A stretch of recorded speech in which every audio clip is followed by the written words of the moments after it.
My father's conversation with me was daily. My grandfather talked to me as a black man from Augusta, Georgia, growing up in the Deep South. It's probably Rob, my older brother, had this conversation.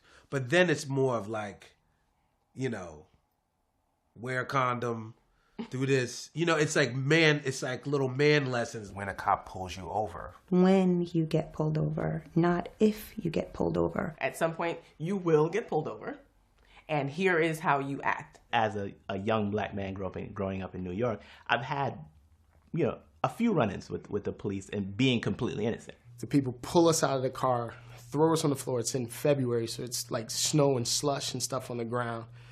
Put their knees in our back, put the guns to our head. As I'm putting my hands on the steering wheel so I don't make the police nervous, I realized how nervous I was. And then I realized my children were nervous. The thing that people say is you have to talk to him before he experiences racism himself. But when is that? He is going to turn into a large, scary black man.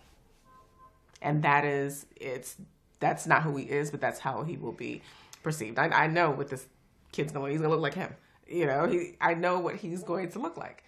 I'm a large, scary black man. You are a large, scary black man, okay? That's a problem in and of itself. And that's a problem. I am not large nor scary. But I can't do anything with that. I'm short.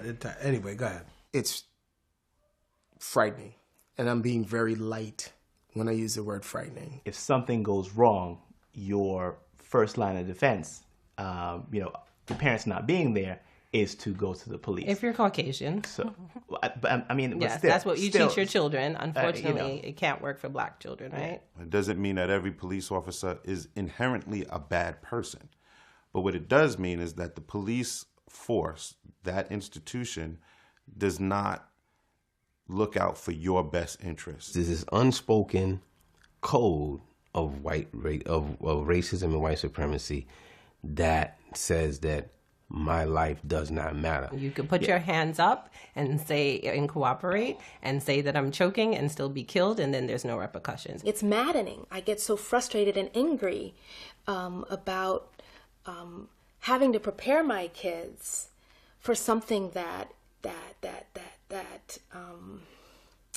they're not responsible for. And these are conversations that people of other races do not have to have with their children. The conversation with him was really just, look, you're a beautiful young boy. Being an African American is a wonderful thing. It's a wonderful blessing. You have come from great people, but it's also a hard thing. In America, because of your skin color, as a black boy and as a black man, we are going to be dealing with a lot of danger. Under no circumstance are you to talk to the police if you're arrested until I get there. Do what they say.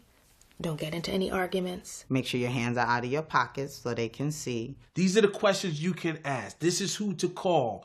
This is what happens if this bad thing. It's not like, please, master, don't whip me. No, it's like, excuse me, sir, what is your badge number? I'm going to film this. If you want police brutality to stop, if you want police to treat you like a human being, then you have to see yourself as a human being. You have every right in this world that anyone else does. What I love about you as my son is I remember when we thought about having you and, you know, knowing that we wanted you and watching you grow. You are the Muhammad Ali, you are the Malcolm X, you are the Martin Luther King. You are an amazing young man, and the future is yours. And I will do my best to make sure you're safe. That's it. I love you.